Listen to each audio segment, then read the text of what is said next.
Hello once again, BC Calculus students. Let's go ahead and let's look at how to score those 2016 free response questions, numbers 1 through 3. So let's go ahead, let's take a look at those here. And actually, let me reposition this slightly so that it looks there. I think that'll work okay. All right, so let's go with it like that and see how that works. So for question number 1, you should right away say, oh, look at this. This is rate in a table. So this is one of our classic rate in our table problems. They are also, not only is it rate in a table, it's also rate in, rate out. So we see that we've got the rate the water's coming in, given a model here. And the rate that it is removed is modeled by the numbers in this table here. So that's our basic situation. So let's look at how to score this. First off, for part A, the estimate here is negative 120 liters per hour. So you're finding your average rate of change. If you have this right here, that works.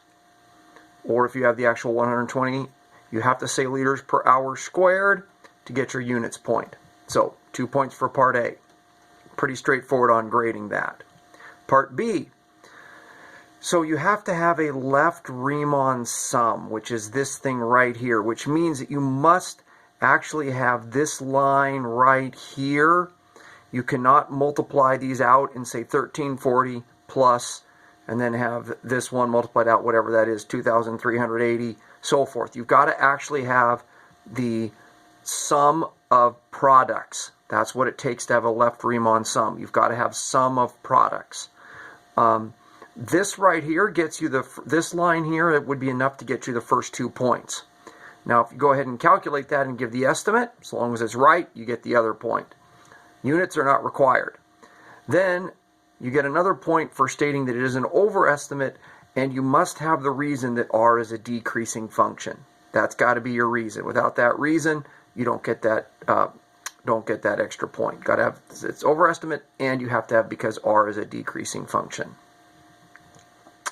Okay, part C is worth 2 points.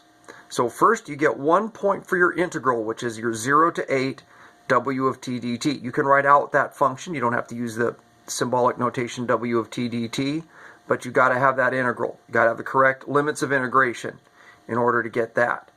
And then your estimate, that comes from actually knowing to add the 5,000 and subtract add the 50,000 where it started and subtract the 8,050. If you do those, then you'll get your correct estimate. Okay, so finally D is worth 2 points. So just the fact that you've considered the difference between W of t and R of t, if we can see that you're looking there to see whether that's positive or negative, that difference, or that means you could also compare Wt to R of t to see which one is bigger. That's the same thing as looking at the difference. Okay? If you compare those two things, you get a point. Now if you actually compare it correctly and can come up with your explanation, which does involve using the intermediate value theorem, or explaining that since it starts at one value and ends at a different value, it must hit every intermediate value in between, so there must be a point in there where there must be a point at which the rate that the water is pumped into the tank is the same at which the water is removed. So that explanation using IVT gets you that last point.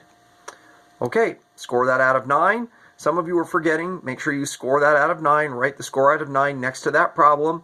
And then at the very end, always make sure that you score the entire thing out of 27 and put that at the top. So let's go ahead. Let's look at question 2. Question 2, you should look at this and say, oh, look at this. I've got parametric equations, and I've got information coming in graphic form. So we got a number of different things happening here. So, but we know we are at parametric. So the first thing we want to do is find the position of the particle at t. Notice they give us a dx dt here, so I must integrate that. So this first part A is worth 3 points. Getting the correct integral, 0 to 3, of your x prime equation, which is your dx dt, that's your t squared plus sine of 3t squared. If you have that there, your integral, you get a point. If you remember to start with x of 0, in other words 5, you remember to add 5 to that, you get another point. Okay? Finally, your answer involves doing that correctly to get your x value at a time of 3, and you must also find your y value at that time of 3 to get your actual point there of 14.377 negative 0.5.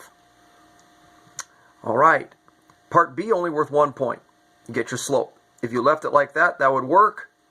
If you go ahead and write it out like that, that works as well. So get your slope, and that's what you've got. All right, part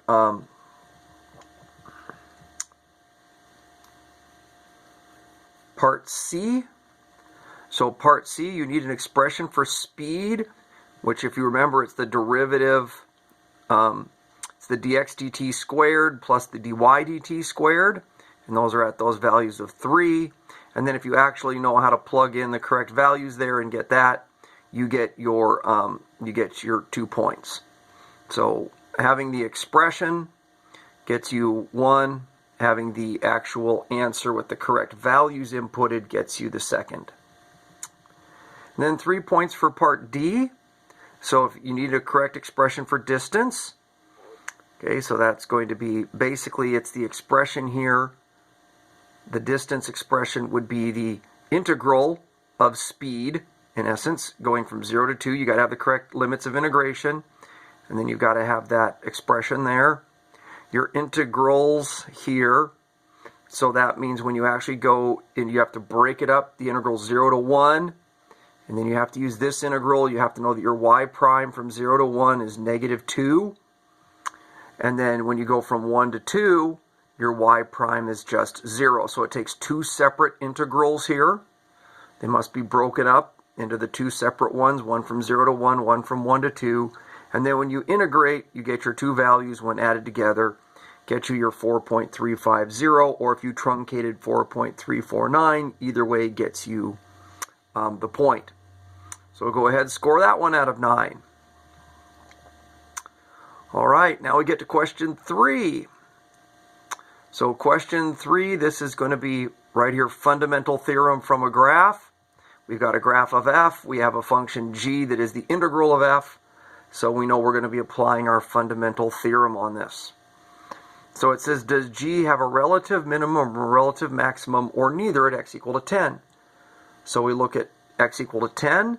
Notice f is the derivative of g. F is not changing sign. It's negative up until 10, and it's still negative after 10. So that would be neither. And the explanation there, neither, because f prime, the easiest way to put it would be f prime, or I should say f, which is equal to g prime, does not change signs at that point. By the way, there is a floating point on this one. If you state that g prime is equal to f of x, you can do that in either part A, B, C, or D. Somewhere you have to state that relationship. If you do, you get 1 point. If you never state that relationship, that the derivative of g is equal to f, then you don't get that 1 point. Okay. So part B. Part B asks, does the graph g have a point of inflection at x equal to 4? Well, to have a point of inflection, the concavity has to change, which means that the second derivative has to change. Well, the second derivative of g is the first derivative of f, which is given by the slope of f. And so notice here, f has a positive slope, and then f has a negative slope. So in this case, it does have an inflection point there. So we see here that the answer that it does, since this graph is increasing, or you could say it has a positive slope and then a negative slope, or you could say the slope of f, which is the derivative of g, which is the slope of f gives the second derivative of f, the first derivative of f, the second derivative of g, anything of that nature, and that it changes, works for justification. For C, the quickest way to do this is the candidates test. The candidates, so what we're asked here to find is find the absolute minimum and the absolute maximum. Well, the candidates are endpoints, so that would be -4, 12, and it would be any critical points. So that would be where the derivative here is 0, or any, I should say any, but those are going to be relative maxes or mins, which is where that derivative of g, which is f, changes sign. So that would be -2 or 6. So your candidates are -4, -2, 6, and 12. So the easiest thing to do is simply calculate what the value of the function is at each one of those points using the areas. So if you know to consider -2 and 6, because that's where the function changes sign, where the derivative of g changes sign, then you get 1 point. So if you just considered those and knew to consider those. If you knew to check the endpoints, you get another point.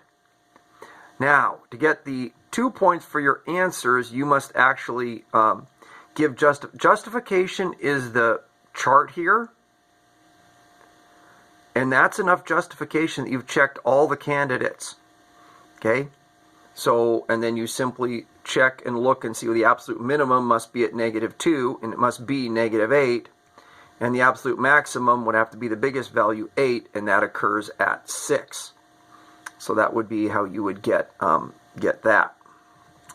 Then finally, D, getting your intervals. Okay, D simply asks for which the function is greater than 0. So here you're actually going to have to look at your, so you know that this function starts at 2. So in this case here, you know it's going to be negative as you go backwards here, because this positive area, since you're going backwards, becomes negative. And then this becomes positive, but not enough to make this outdo this negative. Going forward, it's positive all the way from 2 up to 6. And then it stays positive here because while it's starting to add negative area, it does not actually get back to 0 until 10. And so it looks like we've got our interval there. Oh, where g is less than 0. I misinterpreted it.